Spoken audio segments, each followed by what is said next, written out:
It made me feel like how stupid we are in our same species with humans. We ever have conflicts. Like, come on, if the gorillas will accept me, why can't we just accept our neighbors and love them? How can we start to spend our money on more oxytocin-driven activities? We are designed to connect to others. These extraordinary experiences help build up this capacity to be present and to be emotionally open. People get so much more value out of experiences than things. This week, I had the pleasure of sitting down with Dr. Paul Zak. He's fantastic. He's a behavioral neuroscientist, author of several books on trust, oxytocin, happiness, and relationships.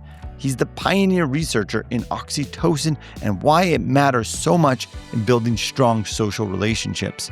He's the creator of Your Six app and so many other wonderful things. Dr. Zak has been featured everywhere, from Larry King to even The Bachelor. Today, we talk about the profound meaning that comes from social connections, our relationships, and why extraordinary experiences really matter. We even touch on how can we spend our money to get a little bit more happiness in our lives. Before we get into this fantastic episode, please make sure you subscribe to the YouPotential YouTube podcast or wherever you listen to podcasts. New episodes come out every Thursday on meaning, money, and what makes a life worth living. Let's enjoy this episode with Dr. Love.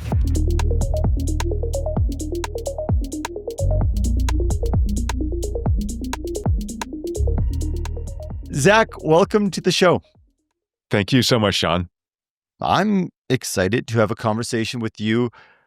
You've done some very, very fascinating and interesting work around happiness, oxytocin, and immersive experiences that I'm really looking forward to get into. Before we go there, I thought we would talk about gorillas and trekking in Uganda. Sounds like an immersive experience on its own. Yeah. I understand you recently came back from a gorilla trekking adventure in Uganda. My question is, what did you unexpectedly learn during this experience? Boy, that's a great question. What a deep dive you did on me. What did I unexpectedly learn? I had so there are gorilla troops that are habituated to humans, and they're tracked, and in this troop was a silverback, some babies, some adolescents, and one of the female gorillas kind of fell in love with me, and she just leaned on a rock with her hand like we would, and she just looked at me for a long time. You're not supposed to make too much eye contact with them, so I kind of would look at her, and she just hung out with me. And then at some point she, on two legs, walked by and I could have touched her. And so it was like this sort of continuation of all living things. Like we were just, I was in a jungle with her and her family. And yeah, it made me feel like how stupid we are that in our same species with humans, we ever have conflicts. Like, come on, if the gorillas will accept me, why can't we just accept our neighbors and love them? Anyway, that's what really it came to. Wow. My mind, if I think I'm up close to a gorilla, because I've never had that experience, it's like conflict, like they're going to come and attack me. But yet here we are getting along, and this gorilla, as you're saying, looks like it's falling in love. Did you feel a similar sensation of love back? I felt more like acceptance. Even the silverback, who was like mostly sleeping, he would open his eye once in a while and just look at me and then go back to sleep. And little, gorilla babies doing somersaults, rolling around. And you just felt like we're so close to them. And they're so chill. That's why I love gorillas. They're just chilled out. I wish I was as chill as a gorilla. I want to be a gorilla when I grow up. So that's my goal. What were you doing there other than being accepted by gorillas? I love gorillas so much, again, because I want to be a gorilla. So I just have decided, my father passed away last year in 93, and I would see him every month because he was old. And I said, I've been wanting to do this for years and years. And now I have an open space in which I'm not going every month to see my dad. So put some friends together and went. And I'm going to do some adventure travel every year. That's my goal. So you do a lot of work in and around immersive experiences, adventure, and extraordinary experiences. Yeah. Another story that I heard that sounds a little like an extraordinary experience for me is, if the internet is correct, are you the only man that perhaps has gone to a wedding to take blood from the bride, groom, and their family? And what were you doing in this experience? Yeah. So this is, years ago when we had, for listeners, my lab was the first to show that this neurochemical oxytocin was kind of a key modulator of good behavior in humans, what we call prosocial behaviors. Caring, generosity, empathy seems to be driven, as far as we can tell now, 25 years of research. So we were the first because I developed a protocol to measure this acutely without drilling into people's skulls, which, most people don't like. And so, yeah, this set of science reporters invited me to come to the wedding and measure the oxytocin released during a ceremony. And it was not only did the data fall out in the way you would expect, that this ceremony that we all think is important, some people elope, but most people have big weddings, is a bonding experience for everybody there. That is, induces oxytocin release in a very expected pattern, right? The bride is big, the bride's mother's big, and then the further you get from the family, the less oxytocin you release. But it's this way to support this couple and I think perpetuate the species. So now you have a support group bonded to you through this ceremony. But I think the other thing is I also got bonded to these people. So taking blood from people and attending a wedding is very intimate, right? And so just as a little aside, a little story, we did a BBC interview later when this came out in magazine. There's videos, people can find it. And the interviewer at the BBC said to this reporter whose blood I had taken at her wedding, if you ever have a baby, would you invite Paul to measure the oxytocin release and that? And she paused for like just half a second. And in that half a second, I just knew from spending time with her and her husband that she was pregnant. And she goes, well, yeah, it turns out that I'm pregnant. I'm like, I knew it. I'm coming. I'm coming to see the baby. So it is a very interesting thing that we have these rituals in which we are designed to connect to others. And if we look at the anatomy of the human brain, we are designed to connect. I mean, we have very different brains than other mammals in which not only are we more sensitive to social emotional experiences, we need that to really thrive. And I think particularly North Americans, we have this sort of independent streak. We want to do things on our own, but anatomically, we have to actually be around humans to thrive. We really need to connect to others. So we can talk more about that. But I think that was a fun example of how we have created these situations. Work is one of those. I mean, I think going back to the office, which is still slightly controversial. You need to be around humans. So we have, as measured people working at home versus working at the office, people using our software. And yeah, it actually is more valuable to your brain when you're at work. Not is it more fun, not are you more productive? Just is your brain actually getting more stimulation? Is it more valuable in terms of your social emotional connection? And so we need to be around the other humans. So, sorry to burst people's bubbles. So we're not isolated creatures. This is what fascinates me about your work and how rooted in science you are. Just to that comment, we are designed to be around other people. We explore on this podcast how to live a good life, a meaningful life, and we know strong social relationships are a big part of that. So I really want to go deeper into those areas and maybe take a step back to explain oxytocin. We've all heard what oxytocin is. We know, we might have different variations of it. From the guy who's spent a lifetime studying this, I'd like to understand from your perspective how you would share that with our audience. But before that, I was deeply curious. This is my own curiosity question. Yeah. Why on earth did you study oxytocin? I understand, though, your mother had a strong moral framework. Mm-hmm. And you felt that, I would assume so. What was like the felt sense of living in this moral framework that drew you so much to actually study that feeling versus all the other feelings you could have experienced? Yes. Sometimes, Shaun, I think I'm a Martian. I'm just trying to figure out what these interesting little species called humans are doing. And the difficulty with that is if you ask somebody why they did what they did, they sort of confabulate. You don't really know, Yeah. why do you like vanilla ice cream and I like chocolate? I don't know. I just do. And so we run experiments and we ask people. So first of all, we run experiments in which we have you make a decision. So I think decisions are an interesting way to look at the variety of the human experience, right? So one of the dirty secrets of neuroscience is that if people make the same decision and we measure brain activity for, say, 40 or 50 people, we'll see 5 or 6 different patterns of brain activity that result in the same behavior. So this is due to the deep parallelism of the brain and how we establish default pathways. So even if the decision is the same, we'll see differences in brain activity. And then differences in brain activity also can lead to differences in decisions. And so that's really a way to understand those different experiences. And we started looking at good behaviors, maybe because of my mom, but the bad behavior gets all the press. Yeah. We really focus on it because it can be dangerous. But I mentioned before we started recording, I've been flying almost every week. And, you put a bunch of chimpanzees in a metal tube and shake them up for a couple hours. And even in a couple hours, you put them in there for 10 minutes, you get fur and blood flying. Fur and blood flying. I can't get that out. But humans, people help each other with their suitcase. They're like, we were delayed an hour and a half on the tarmac. People are talking to each other.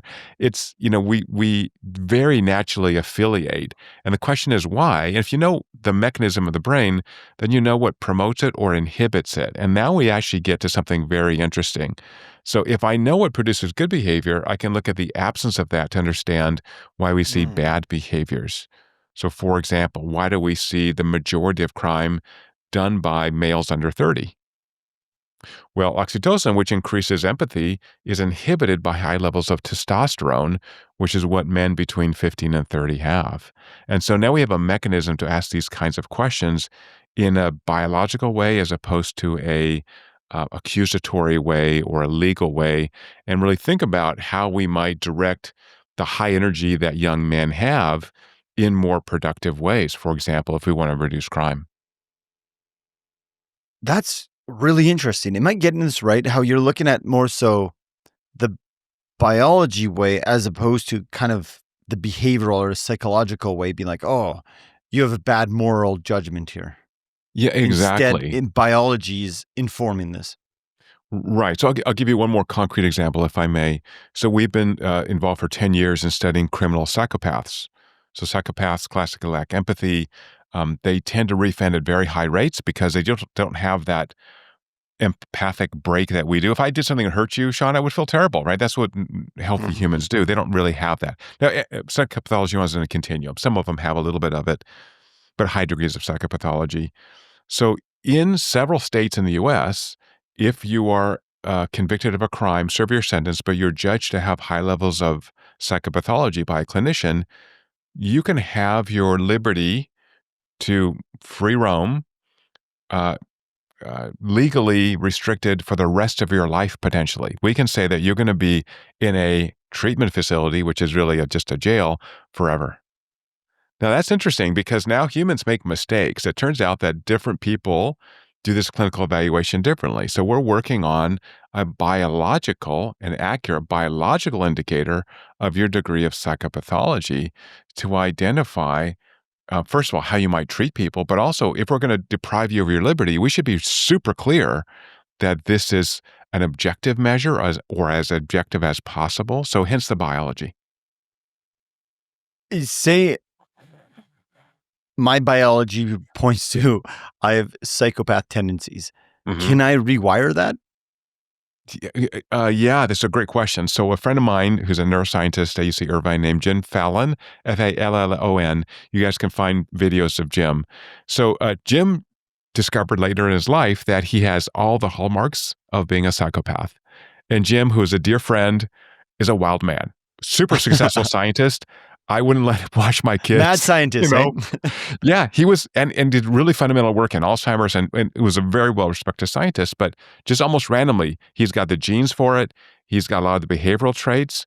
What he didn't get was, he didn't get abandonment or trauma as a child. So many psychopaths, even if they have genes for it, now it's on a continuum, also have early childhood trauma. He had families that supported him, that got him out of jail when he was a little kid and he was doing bad things, and and encouraged him to go to school and again focus that energy on something productive. So Within a range, there are people who have very high degrees of psychopathology, the sort of Jeffrey Dahmer serial killer types, in which they've been in therapy since they're kids and there's really nothing you can do. A lower degree of psychopathology, there are many things we can do to reduce the incidence of that. And by the way, this urban myth that half the Fortune 500 CEOs it's like, no, it's not true at all. There's no evidence for that. And psychopaths tend to be quite impulsive. They're bad planners. They don't sustain jobs for very long. You're not going to be a CEO. You just can't. You can't do it. So, but psychopaths are dangerous because they don't have that break that we have if we were to hurt somebody. So, it's about 2% of the population. So, keep your eyes open. Keep your eyes open. Okay, so 2% of the population. I guess we'll shift gears to the 98% of the population. Yeah. You've touched on oxytocin. Can we get a nice formulaic definition of what is oxytocin and why should our listeners care? Mm-hmm. So oxytocin is an ancient neurochemical that all mammals produce, and versions of it go back to fish, hundreds of millions of years ago, that does a number of things. It motivates care for offspring. That's the hallmark of mammals. So it facilitates milk letdown for breastfeeding, live birth on the uterus. What we showed in the brain is it motivates social interaction, not only social interaction, but sacrifice to help others. We call these prosocial behaviors. If you raise my oxytocin in some way, my brain makes this stuff, then all of a sudden, it's like you're my brother. I'm just going to share things with you without really doing a sort of like, should I be nice to Shaun or not? Like, you just feel like you're my family. And so that's one reason we can put a bunch of weird strangers in an airplane and shake them up, or in an office building, is that we read these signals unconsciously and we go, oh, Shaun's a fine guy. I find to hang out with him. And in fact, it facilitates pair bonding, so we can raise offspring together with males and females, friendships. Think how many people, Shaun, maybe like me, where people I've worked with, like customers of our company, become really good friends. Like, it was a transactional thing, and all of a sudden you're hanging out with them. You're like, dude, let's go do some fun stuff together. Like, let's go whatever. And so that's really natural for humans and not natural for most other animal species to have some genetically unrelated animal. And so oxytocin's a key signal that says this person's safe, go interact with them. Again, that's always a balance. If I interact with you and you're a stranger, you might murder me or you might hurt me or whatever. But oxytocin is this signal that we get that someone seems safe. And we have another, again, a balancing signal, sort of a fear response that goes, you have that feeling sometimes too, or most of us do. We're like, this person is just not right. Like, I got a bad feeling. I got to leave. This is not good. And so we're constantly balancing that approach or withdrawal. And oxytocin is the social approach, a key social approach chemical. Which, by the way, you have 200 neurochemicals in your brain. They almost all interact with each other. Oxytocin interacts with dopamine and serotonin, and we can talk more about that. So there's no one-to-one in the brain, but our focus was on this neurochemical that wasn't really looked at as having any behavioral effects, developing a protocol to measure that, and then really understand how broadly this allows us to live in decentralized societies and interact with strangers and our neighbors all the time. And it sounds like oxytocin is more enduring versus something that's a little bit more fleeting, like dopamine. No, all neurochemicals work on changes, so it's fleeting as well. So it's very surgical. It's fleeting as well. Okay. Yeah. I guess the behavior, though, can be, if it promotes me to be prosocial, and then I get a connection. Good neuroscience question, and we'll move right into happiness and well-being. So, okay, the sort of phrase that's used in neuroscience is that neurons that fire together wire together. So if you do something consistently, then that network in the brain gets stronger. Strengthening means it has a bias to action. So if you ever played a sport, played tennis or golf, I'm Canadian, it's hockey. Yeah, talking, yeah. You have to think about it a lot at first. Oh, hockey. Sorry. Yeah, hockey. Sure. Yeah, so you have to think about it a lot when you first start, and then it becomes natural. In fact, if you think about it after, if you're playing and you're in a game, you start thinking about what to do, you generally screw up. It has to be this kind of bias built in. You just know what to do. You know where the puck's going to go. You know how to hold the stick. In any case, the same thing happens for prosocial behavior. So we've published research showing that people who have a history of prosocial behaviors, of volunteering, of giving money, of helping others, release more oxytocin on stimulus. So we've created stimuli that makes the brain release this stuff so we can measure it. They have a bigger oxytocin release. They're more empathic. They're more connected to others, and they're happier.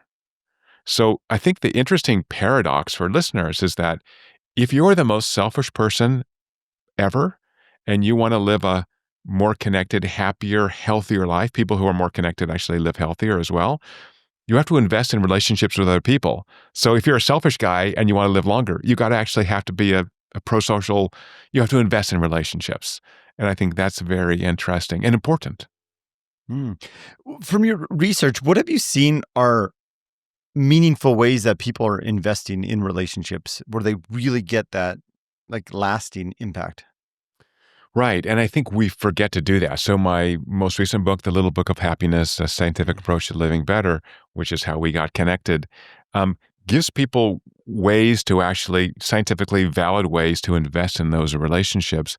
And it does it by looking at what are called the cardinal virtues, these sort of 45 core behaviors that allow us to invest in relationships. So virtues are prosocial. They're saying you're more important or as important as me. Think of the 7 deadly sins. They're all about selfish. It's all about me taking from you. Well, if we're friends and I'm constantly taking from you, we're not really going to be friends for very long, right? If you invite me over to dinner 3 times and I never invite you back, it's like, well, I don't think, Paul's going to be a good friend. So it's really how to invest in those relationships. So lots of ways to do it. But the short answer is time. What we found in extraordinary experiences, this network in the brain I've called immersion, which is how the brain values social emotional experiences, which is driven by dopamine and oxytocin. These extraordinary experiences help build up this capacity to be present and to be emotionally open. So if we think about people we want to be around or experiences we want to have, if I'm distracted doing something up here, I'm not having a good time talking to you. And if I'm not emotionally open, I'm not sharing what I feel and absorbing, your emotional state. So emotions are how the brain identifies things as important, higher emotion, more important. And so by having this valuation network, by identifying this and being able to measure it in real time, you can learn about the most valuable relationships in your life. You can learn about those experiences that are most valuable and kind of lean into that. And again, strengthen this network, get those neurons to fire together so that we are just more pleasant to be around. And, it's been a lifelong goal of mine. I think you asked a question about my mom, but, I think I probably I'm not a super warm person, but I've worked very hard based on my research and just my life to be a warmer person. I was at a meeting just a couple of days ago where I knew 0 people. I was invited to give a talk and just had the best time. People are giving me a phone number, texting me. A couple of people at the meeting just sent me a picture. We're sorry you missed the happy hour. It was so like, I just love these people. Like they're so nice. And they said, you are so nice to be around. So I think I've learned myself to follow my own research and advice, which is be emotionally open, be authentic, care about what other people are saying and doing. And if we can do that, then we are not only better partners and friends and, human beings, but we also get the benefit of all that social connection. So oxytocin actually improves the function of the immune system. So you think about, well, if we're around people all the time and people have viruses or whatever, might be sick, but actually people with more social connections get sick less often because they have that kind of calming, reducing stress, which improves the immune system. So again, I think, by knowing the mechanisms of the brain, it kind of blows out our weird biases about, well, I don't want to be around too many people. And, they're shaking hands. Handshaking's back, which is interesting. Post-COVID, I thought, we're never going to shake hands again. No, everyone's shaking hands. They're hugging. Yeah. I'm like, well, it's a virus. What are you going to do? Yeah. You'll get better. Yeah. You talk about these immersion experiences, and my brain's going back to the wedding. About 10 years ago, a bunch of my friends and I, we were getting married. It's just like that time of our lives. Yeah. And it was like a fun 2 years. All of our friends are getting together. If you took our blood, the oxytocin would be through the roof. We're dancing together. One wedding, we actually jumped in a pool with all of our suits on. It was just great. Right. And then there was a lull. We had kids, and we've seen the U shape of happiness with kids, and Right. it's demanding, very meaningful. Right. Then we started to sprinkle these little hey, 5-year or wedding anniversary. Let's just get Right. together, and you get this spike again of what I think we're talking about is oxytocin, or this Yeah. extraordinary experience. I want to talk about these extraordinary experiences. I have found myself at times getting into routine, especially the busyness with kids and so forth. Routines seem to help provide structure, but yet at my core, I'm craving these extraordinary experiences that we talk about. Why are these extraordinary experiences so important for us? That's the deep question. So part of that is that wiring that the extraordinary experiences require that we are present and emotionally open. And so if I can do that episodically by having the 5-year reunion or by, hiking with my best friend up a mountain or going to see gorillas in Uganda, I'm training myself to have those experiences. So for example, on the gorilla trek, there's 8 of us with guides and people fell. It was muddy. We're bushwhacking through the rainforest, and you have to help each other. These are strangers, and you're holding hands with people, and you're like it's this immediate bonding experience, and then that carries over to the rest of your life. Yeah, the whole week I was in Uganda, we had these amazing experiences together, and so again, they're training ourselves to be more effective human beings. So I think that's the key part. Hi, it's Shaun. I know I'm breaking into the conversation just for a moment. There's good reason. If you're here, it means you care about living with more purpose, more meaning, and deeper connection. And that's exactly what the YouPotential podcast is all about. When you hit that subscribe button, conversations like this, the ones that challenge you to think differently and open to new possibilities, keep showing up to you every week. And when you share this episode with someone you care, you're not just passing along a podcast. You're giving them a chance to reflect, to grow, and maybe even to reimagine what a good life can look like for them. So please take a second, subscribe, share it with a friend. Let's spread the conversations that truly matter. Now back to the show. This is not a gorilla question, but do you like music? I like music, but I stopped listening to it in the year 2000 when my first child was born. New Oh, music. okay. To New save music time. to save time. Yeah. Okay.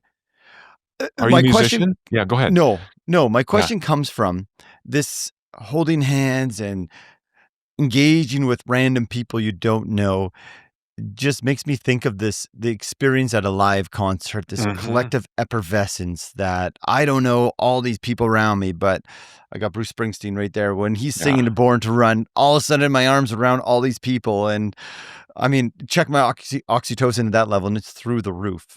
Right. So yeah, I guess it's a comment that I feel like live music is a big way to induce this extraordinary experience. Very great. Yeah, because music is meant to be emotionally evocative, right? So, Mm-hmm. so let me tighten that comment just a little bit for the listener. So, it's not just oxytocin. We've shown that you need this larger activation of this network I've called immersion, which is driven by dopamine and oxytocin. So, dopamine is this: I have to be present, right? Then that experience has to generate this emotional response in me. Music does that really well. So we find so we have a free app called Six that just runs in the background and it'll just every second, catalog how much investment your brain's putting into these experiences. And when you see this big peak, it goes, oh, this was really extraordinary. And we've shown, it's called Six. So we've shown you need 6 of these high value experiences per day to really thrive. You're engaged in life. And guess what, Shaun? About 80% of those high value experiences are social. So now we're back to the same thing. Now, I write every day, and I will sometimes get a key moment when I'm really deep in writing and it's so creative. I'm having a great time. I look at my phone and I'm like, oh, wow, I got a key moment. I like the challenge and the gamification of writing. I want to write something that's really fits together nicely. And when you do that well, which is not every day for sure, like, oh, that's a great, 1,000 words I just banged out. It makes you so happy. Um, but I may get that. I live in a hilly place here by the beach. If I walk up the hill and watch the sunrise, I may get a key moment. But Shaun, if you and I did it together, much better. Come on. Like, oh, look at this Yeah. sunrise. Oh my gosh. Right. So Yeah. that's the thing. So I think of this I'm going to get to your question in a second, this app as your sweet little grandma that just reminds you to do those things that create the extraordinary experiences. When you hang out with Shaun, you always are getting a key moment. And it'll just remind you, hey, you haven't seen Shaun in a week. Call him up, right? And so the app has a social layer where you can see how many key moments you and your friends are having. You can share that with people you love and trust. And so just as a concrete example, a friend of mine who works at Amazon, we're good friends and we share key moments. And he's always getting like 5, 6, 7. This guy's amazing. And then I just saw he was like 3 days in a row, like one key moment. I'm like, oh, something's happened to my friend. So I was on the app, I sent him like a little emoji, whatever. And then I didn't hear back. So I texted him. I'm like, hey, Rich, everything all right? Turns out he was on holiday with his elderly parents.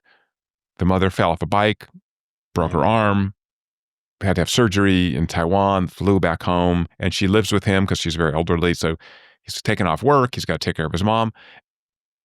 So the little grandmother app that we have just reminded me, oh, your good friend Rich, who I just think the world of, needed a phone call from me, right? And so we get so busy, we forget to be good social creatures. And now I can begin to engineer those high value experiences like going to a concert. So for example, the NBA team, the Cleveland Cavaliers, has started posting our QR code for the Six app at their games. Why? Because they want their people who spend a lot of money going to NBA games to have an app to live a happier life. And they're getting anonymized data to assess, is the halftime too long? Are there too many commercial breaks? So they actually can begin to curate that experience for the, 25,000 people who show up for an NBA game to make sure it's as good as possible. So I do think that businesses have almost a sacred duty to create extraordinary experiences for their customers because it brings those customers so much joy, wires that network in, connects people to each other, and also increases the value that customer will spend at the event. So what the Cavs found is, this is all public information, I'm not sharing anything I can't, that the higher the value experience for audiences, attendees or whatever the games, the more money they spent. Because they're having a great time. I want to get the t-shirt. I want to, buy a souvenir or whatever. And so, there's this really win-win space where you can help people have this rare, extraordinary experience en masse. Again, always better social than not social. And also it benefits the businesses. So there's a nice kind of circular run there. So if businesses had to create these extraordinary experiences and lost money every year, well, then they wouldn't stay in business and we wouldn't have great concerts or great NBA teams. So I think it's nice that they run together. Mm-hmm. As I'm thinking about these extraordinary experiences or key moments, you talked about the sunset. The sun is just fantastic. Like, it's like a nice, beautiful thing to start the day. And then right before it says goodnight, gives you a nice sunset. Mm-hmm. And I love it. And when you talked about the hills in San Diego, I could feel it already. My point here is a lot of these key moments could probably be free. Sunsets are free. Mm-hmm. Something that we were just talking before we were recording, you don't get snow like I do here in Canada. Right. We just went through fall. And I'd walk to school with my kids and we'd step on leaves that fell off the tree and they're just like yellow and orange and they're crispy. Like the kids are like, look at this.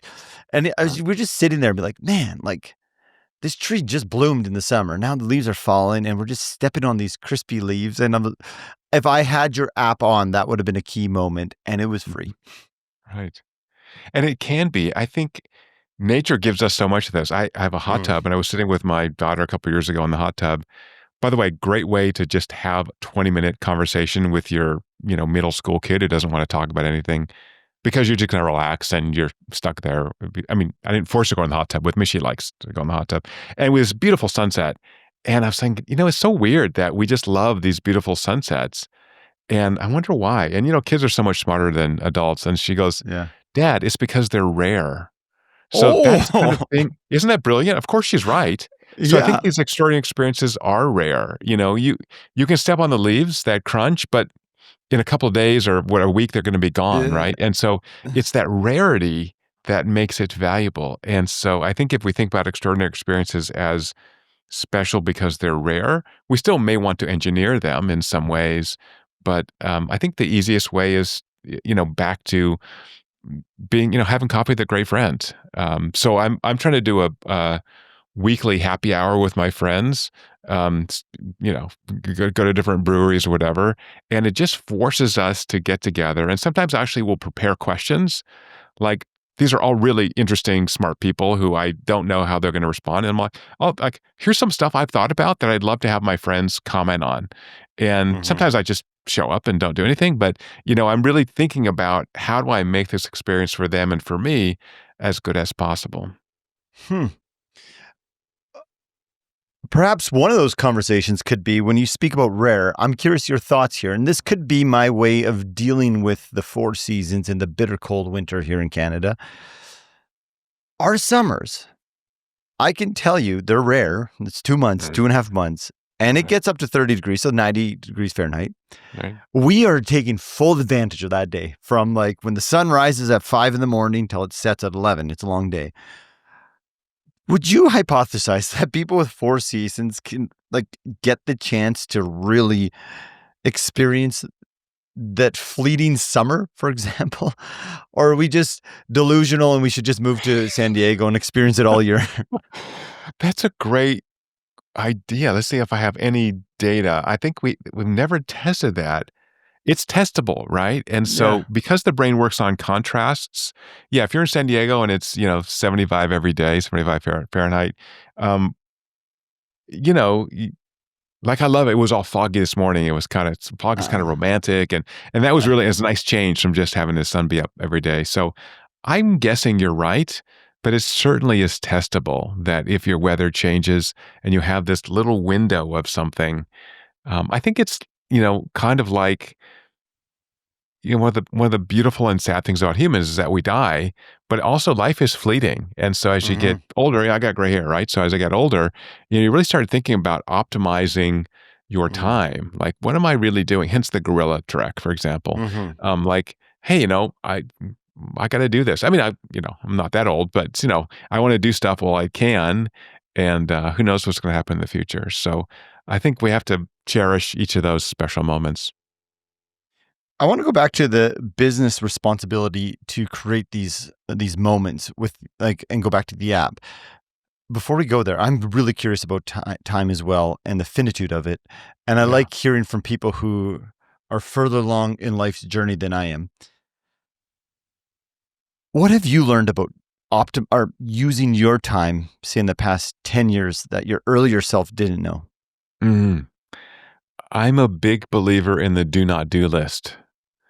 Mm, One of the great management thinkers of the 20th century, Peter Drucker, said that every individual and every organization should do an annual do not do list. So he said, order the things that you do on a regular basis, take the bottom two-thirds and throw them out.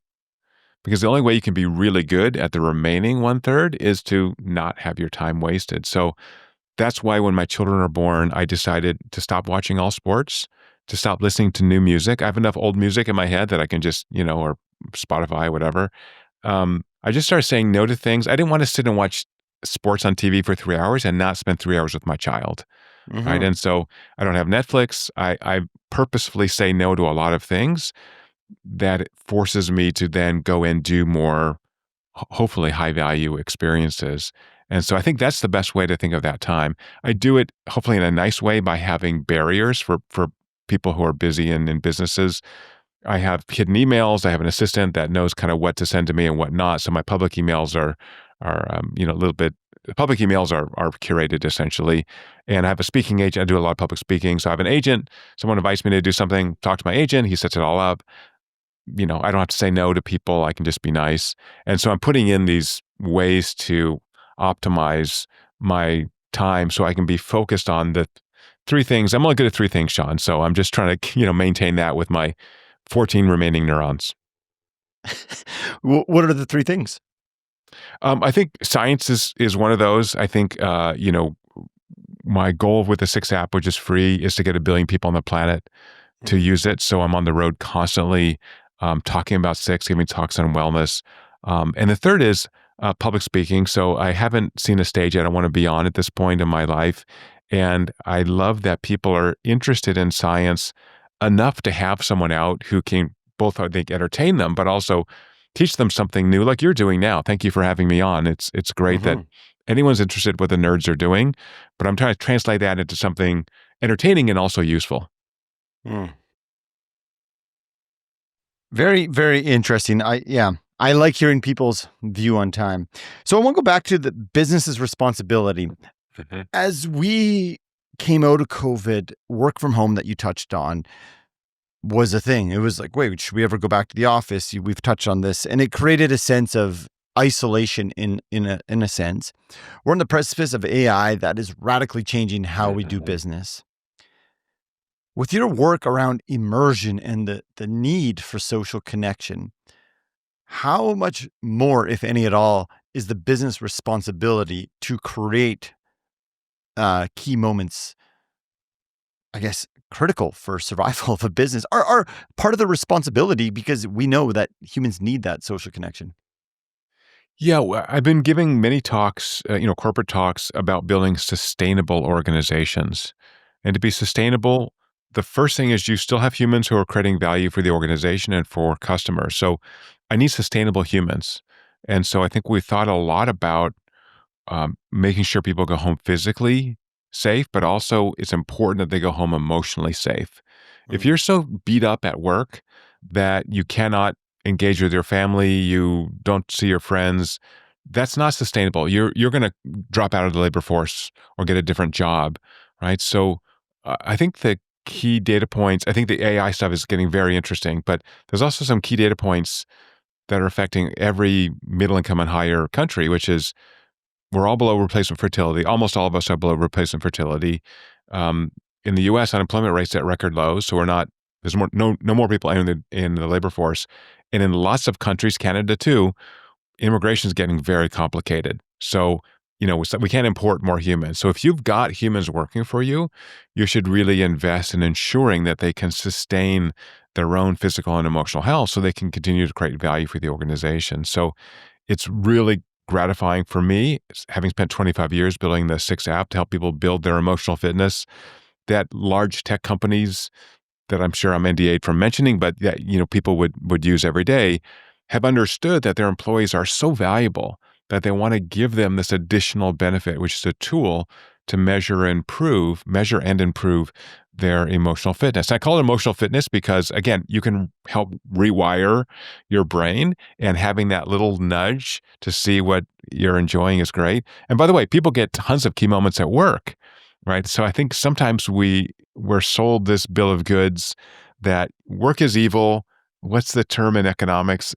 Work provides disutility. That means that work yeah, sucks. It sucks so yeah, bad. I got to pay you. I got to monitor you. But for a lot of us, you and me for sure, I love my three yeah. jobs. I am so privileged every day. I wake up, I am turned on, man. I get to do this cool stuff. And so I'm going to get a lot of key moments at work. I mean, it's just so much fun for me. So for those of us who have that ability to kind of lean into what we do really well and are thrilled someone even pays us to do this thing we love, we'll get those key moments at work. And I think that's good to remember that, to me, and please push back if you disagree, Shaun, all work is about service, right? I need to be of Mhm. service to my team members so my team's productive. I need to be of service to my customers so they continue to use our product or service. And so if we think about about business as being prosocial, we're back to my original thesis that we Mhm. need to be prosocial to build relationships, then work again is a great way to help sustain that human emotional state, that need for connection and service to others. And then what we find in the data is that when people have high trust in their organization, when they feel connected to their colleagues at work, they take fewer sick days. They have they're more satisfied with their lives outside of work. They are more civically engaged. So, all these things that are kind of indicators of a healthy society often start with having a healthy organization. I really like this, and my mind naturally goes towards the influence money has on this. Mhm. I have heard so many times people like, I just got to work to get, and I understand there's a large spectrum of, unfortunately, some people have to do this job. It might not be a job they like. You have to do it for survival to get food on the table. There's another part of the population that they're in a job, they can't wait till Friday comes. And I know your research says Fridays are the best day of the week. Right. But like they look at their work as purely a paycheck. Where I'm thinking here, that's a lot of time that's going by that we look at it as a chore. Whereas if perhaps we have this app that can inform us that, hey, no, actually, when I had that chat at the cooler with Susie or Barry or whomever, I Mhm. had a key moment.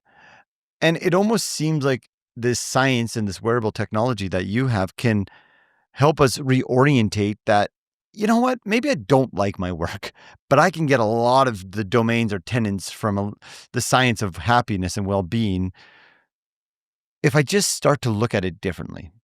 Is Mhm. that making sense? I totally agree with you. Yeah, absolutely. And and by having technology that's objective and it doesn't bother you to ask about your feelings, you can't fake this. Like either you're having a great moment or you're not. And Hmm. so I think for businesses like these, tech companies are using our app, um, by taking that anonymized data and asking which department is happiest, which is it different in Edmonton versus San Diego? If the Edmonton office is having lots of key moments, what are they doing there? Is it the manager in that office? Is it the people? Is it the weather? Like, let's copy. Like, hey, I'm a cheap guy. I just want to copy best practice from somewhere. And so I think, by having a measurement tool, it removes the kind of pejorative sense Hmm. that, oh, we have a high. So turnover to me at work is a very good indicator. High turnover is a good indicator of a poor culture. People are not being cared for. Most, as you know, most people quit their jobs not for money because they hate their bosses or hate the people Hmm. they work with. So how do we fix that? Well, first of all, training, hiring the right people, and then really caring about the people that you're with. So I'm in San Diego, and my lab's been funded for many years by U.S. Department of Defense. And so I was asked to go to a career night for Navy SEALs who are transitioning out of the military to talk about what they can do back in civilian life, and happy to do it. And so culture came up, and I said, think of culture as a screen, right? You've been in this very special culture for a long time, but if you're going into an organization, a business, for-profit, nonprofit, government, does it feel like these are your people, right? So for me, because I spent so much time with the military, like you're my people. Like I get you. I have this kind of similar personality. I'm oriented toward action and not perseveration about something. I want to get stuff done and get it done well and fast. And I have high energy, and I'll just plow through anything. So that's kind of a similar, military personality. Um, but I said, if you're in an organization where people are kind of lackadaisical and they're just like, maybe that's not a good fit for you. So I culture is the norm. So we should define it. Culture is the norms of behavior that a group of people have. And those may be circumscribed. There may be a set of rules on the wall, or they may be implicit. And I think you've got to find out where that culture fits for you. Um, but you can change it. I mean, there's so many. So I wrote a book in 2017 called Trust Factor about the role of trust in organizations as a huge lever to improve performance. So when interpersonal trust is high, you've reduced all that frictions. Now it's just easier and more fun to work together. And so, again, to me, a key indicator of a good culture. I think I took us way off topic, Shaun. Bring me No, back any no, place no, you want to go. no. This is great. These are the fun conversations. Okay. They're winding like a river. What I'm hearing is the importance of investing in social relationships, whether that's personally or at work, and especially at work when Mhm. we have a service to do. Our employees, I agree, we have a responsibility to create a culture that leaves them a high level of emotional fitness. I like your term. If people listening are curious about this app, and I hope they are, I don't assume you're going to be taking 1 billion people's blood samples.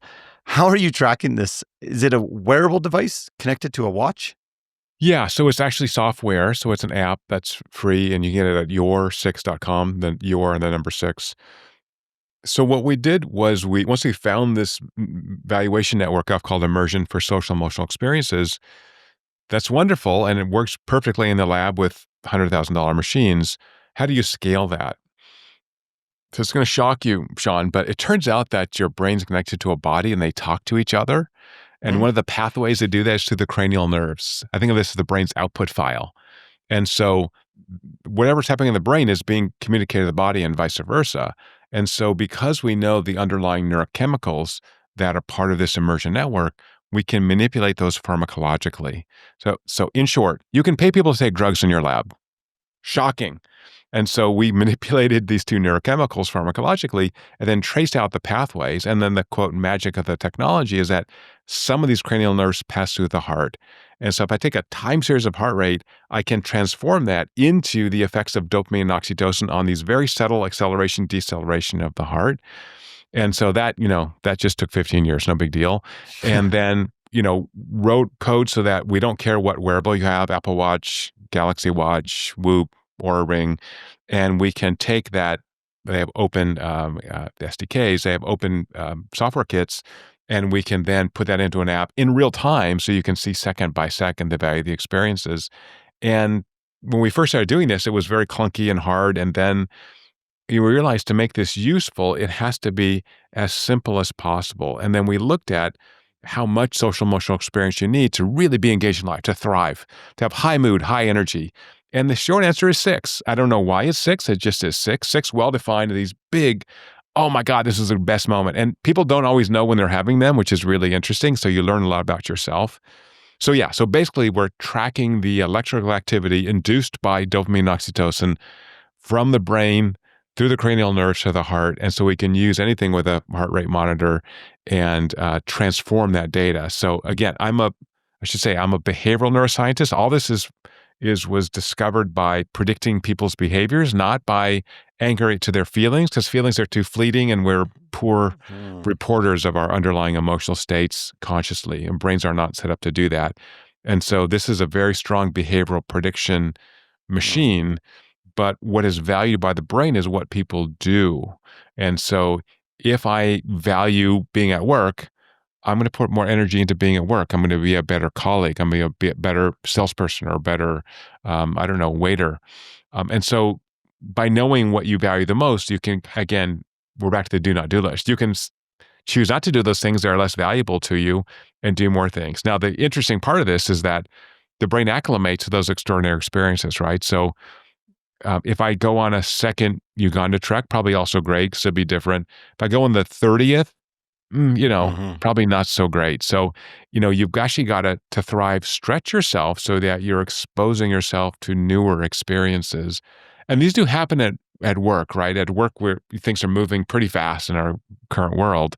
And so we do have a chance to pivot and do new things and meet new people. And so that's why sometimes we get these additional extraordinary experiences at work. You're talking about the actual behaviors that you're tracking. If my service or what I seek to do for a service is around changing behaviors. For example, I really like to chat with people around their financial decision-making, how they relate to money, etc. Mm-hmm. It doesn't have to be in that realm, but if I'm looking, like I said, around behavior change, as opposed to just talking about like feelings and thoughts, how effective is putting people in immersive experiences? How effective could it be at changing behaviors? Great question. So the data look like it generally takes about 90 days with feedback to change a habit, right? So if you think about coaching, again, hockey or whatever we're doing, right? You need that coach or that teammate to tell you repeatedly before that becomes a kind of default behavior. There are exceptions. The exceptions are highly emotional experiences or traumatic experiences. So there's something called post-traumatic growth, where something just goes so badly in your life and you're so traumatized by it that you have to make a radical change. It's kind of a kind of reboot for your brain where you go, okay, this ain't working. I got to make some major changes. That can be induced, for example, with psychedelics. I'm not promoting psychedelics, but that's one way psychedelics kind of do this reboot, is by kind of resetting that wiring. So if you want to do that and you want that 90 days, then you've got to have that goal. So here's my yesterday. I filled 4 of my 6 bubbles. So 4 means I'm maintaining my mood and energy. 6, I'm building it. So I didn't quite get there yesterday, but I was, hanging out with, 30 Navy SEALs, having dinner with them and come on, these guys are freaking heroes. Like, how fun is that? So Yeah. of course I'm getting a bunch of high value moments, and got to talk to them, and they said nice things to me afterwards and whatever. So, so that's really important. So what I said to them is that they also have to do this habit change.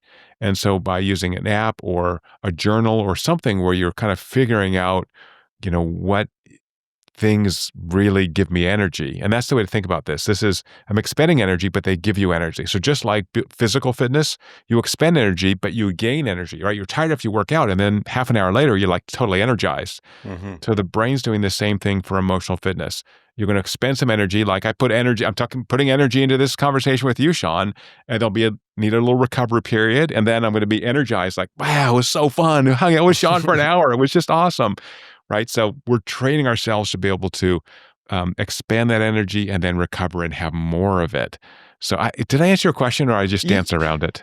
No, you did. You did. So I'm going to bring in money here specifically. Yeah.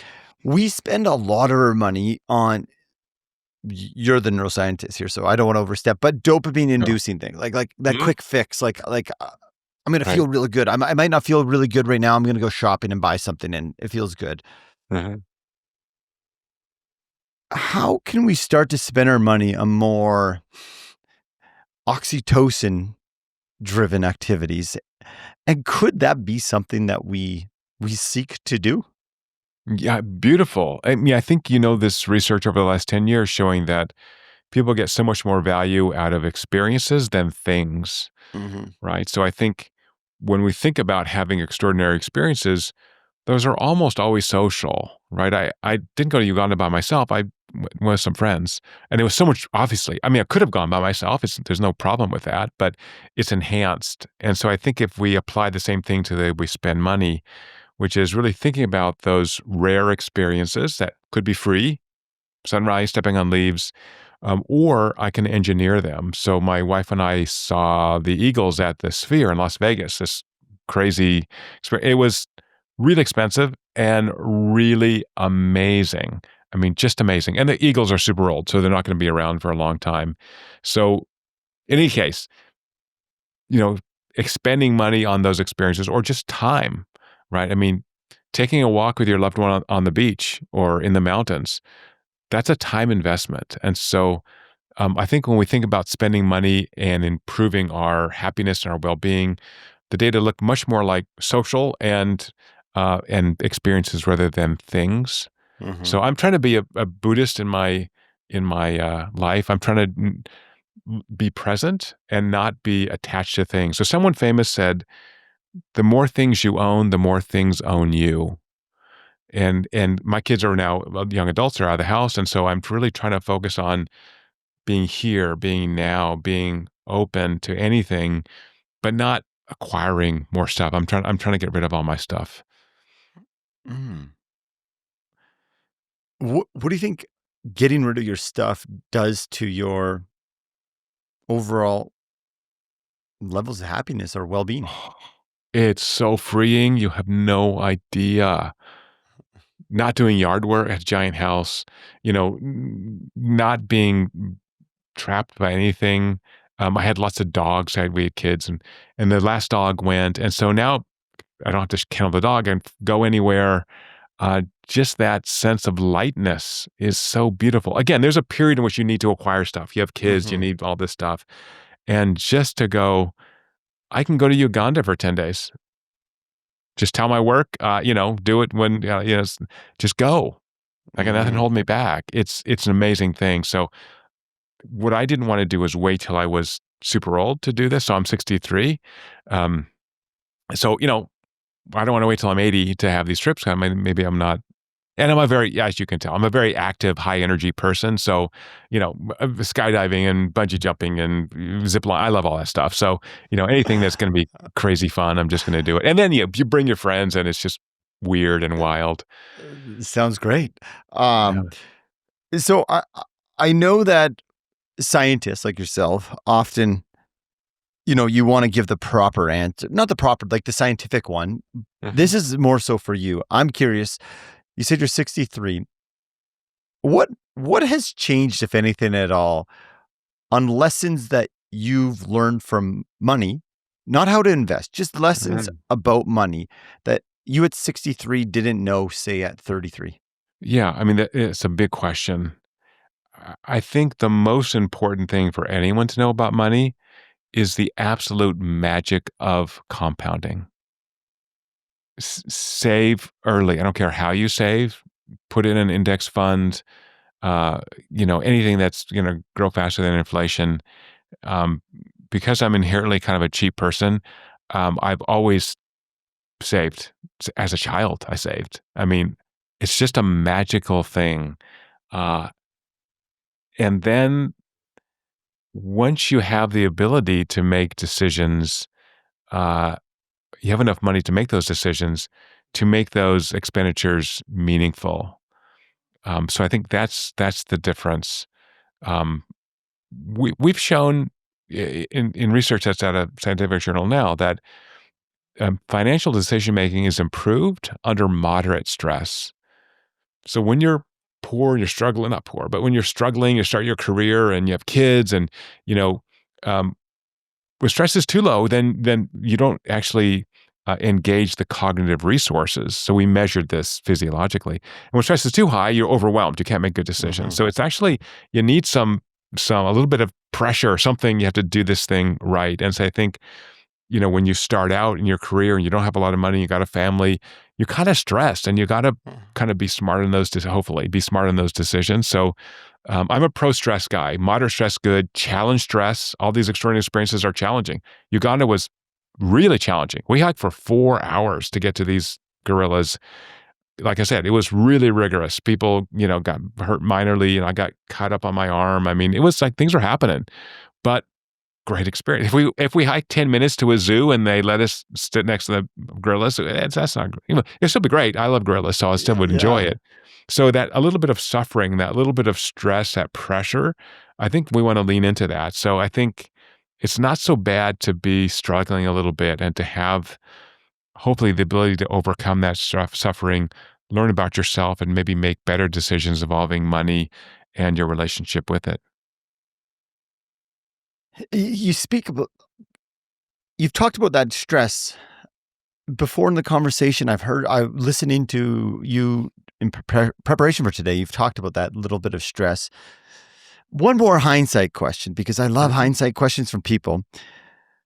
What has that stress taught you about yourself that is key as you approach the next chapters of your life? Gosh. This is a great question over a couple of beers, Shaun. So, yeah, I think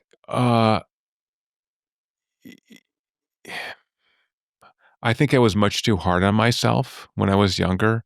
I was so focused on building my career, which I guess is appropriate, but I was not as good a social creature.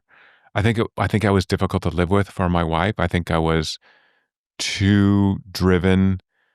When I first got a job as a professor, you have to get tenure in the US, and Mhm. I would never leave the office before midnight, 1 a.m. I had a standing midnight coffee with one of my colleagues. I mean, I was in the office at Mm. midnight all the time. I've been in the office at 3 in the morning many times. So that's great. That's a great way to build your career, but it's not a great way to be a human being. Now, there may be a short period in which you want to do that, but I think the stress of to a very rigorous and unfriendly graduate school, very high quality but good, and then the stress of trying to get tenure, having children, having a young family, you do build up this resilience. And so I think one reason I'm pro stress is that again, just like physical fitness, as I talked about earlier, and you have that stress, you build up this capacity to absorb some hits and not be knocked down by it. Not that I haven't had times where I really feel down in the dumps, but um, you gain confidence and the ability to overcome obstacles that seem, when you're younger, insurmountable. And also not taking things so seriously. Like I think one of the great things in your friendships and in relationship, romantic relationships is teasing. Teasing is a very interesting behavior, right? You can't tease people that you don't know or like because it's just mean. Mhm. But when you're in a situation where you either know that person well, you can tease people you know well. Or with these SEALs last night, like just have spent so much time with them. Like I didn't know any of these guys, but I just started picking on them just because they're big boys and they're used to it and they tease each other. So one guy was in the front row and he's like making this weird face at me, and I'm like, dude, are you having a crisis? What's happening with you?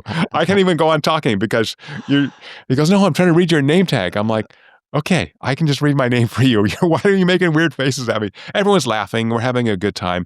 I'm kind of teasing him, but I'm doing it in a way that is inclusive, right? I'm not picking on him. I'm saying you are in our community. Just relax. We're all having fun here. And I think those kinds of things I wasn't very good at as a youngster because I was so focused on getting the tasks done. And again, I think it helped me establish a really, objectively successful career. And that's wonderful. I've been blessed, to be at Claremont Graduate University for 30 years. They've given me so much freedom. I've been blessed to start 4 companies and work with just amazing people. But yeah, I think you got to dial it back sometimes. And I think as you get older and you get the confidence that I'm good at what I do, I don't need to brag about it. They asked me last night, why don't you put doctor on your name tag? I'm like, I don't care. I'm just another dude doing some work. I just don't care. Right. So maybe when I was 30, I would do that. I was so proud to whatever, but I don't know. It's no big deal. No big deal. Paul, I've read that you like to give hugs and it creates the oxytocin. I feel like I'm getting a Riverside recording hug here with your answers. And thank you for answering my questions because we're not talking explicitly about your work, but I love stories. As we kind of land the plane in this conversation, I'm just curious. I could feel the vibrance of your way of being.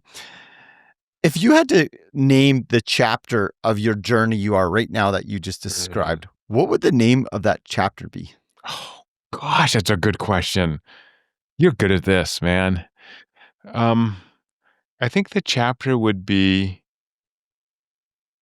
openness. And that really means openness, not only to experiences, but to people.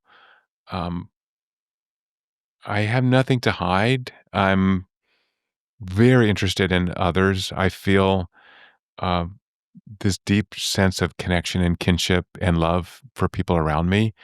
And if I can express that the first time you meet me, then I think I'm doing the right things in life. Thank you. Well, I felt that for the first time meeting you today, Nice. even though it wasn't in person.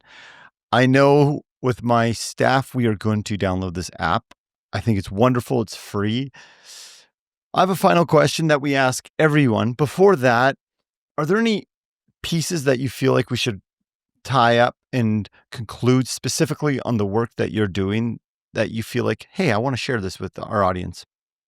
I think we covered it. I really appreciate you asking me also the personal questions, which are very nice. I feel like I'm a very boring person, but you pulled a lot of interesting things out of me. So I think the short answer is all the work I've done on happiness, on how to live a longer life, it comes down to love. You have to love the people around you. And if you have enough love, in the many senses, not just romantic love, but friendship and family love, you're in great shape. I think that if you have what I call 2 or 3 a.m. friends, someone you can call at 3 a.m. when you're having a crisis and they'll show up, you're good. All you need is 2 or 3 of those, and you're good. Non-family members. Yeah. So think of that as a goal. How do I invest in those relationships so that they know I'm there for them at 3 a.m. and I'm there for them at 3 a.m. And a lot of that is this challenge stress. We've been through a bunch of crap together, and I see your strength and your love for me, and that's an amazing thing. Okay, last question. Hit me. I just got to make a comment. It's interesting. My 3 a.m. friends in my 20 were my 6 beer friends, but now Right. as you get older, they're your crisis friends. Right. That's the evolution of friendship. Last question. Let's say you're at end of life. It doesn't matter how old you are, but you're sitting on a front porch looking out at a view that brings you complete peace, ease, and contentment. You decide to bring out a notebook to write your children's children a letter on what you learned was a key to live a meaningful life. What would be a theme to that letter? Don't be stingy with love.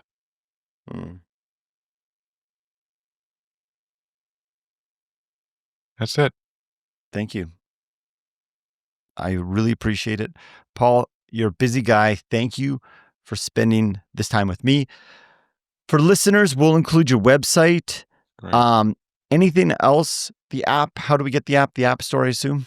Yes, in the App Store or your6.com, you can get it. And if you're listening to this, you must be an awesome person. So you can, on the website, you can email me if you have other questions. Happy to engage with folks. So thank you, Shaun, Thank so you much. very much. Yeah, thank you. Thank you for tuning in this week. Honestly, Paul is awesome. I hope you enjoyed that conversation as much as I did. There was so much information, and Paul's research is so fascinating. It seems simple. Relationships matter. But when he puts the data in how much relationships impact our inner well-being, it's remarkable. Also, his ideas about immersion through extraordinary experiences, I know it made me think, all right, what's my next extraordinary experience? My question for you this week is, how much of your time and money are you investing in your relationships? Because sometimes it's not the answers that change us, it's the questions. If you enjoyed this episode, I highly recommend you check out episode number 5 with Dr. Michael Steger. It's all about the psychology of meaning and how we spend our finite time that we have. Until next time, take care.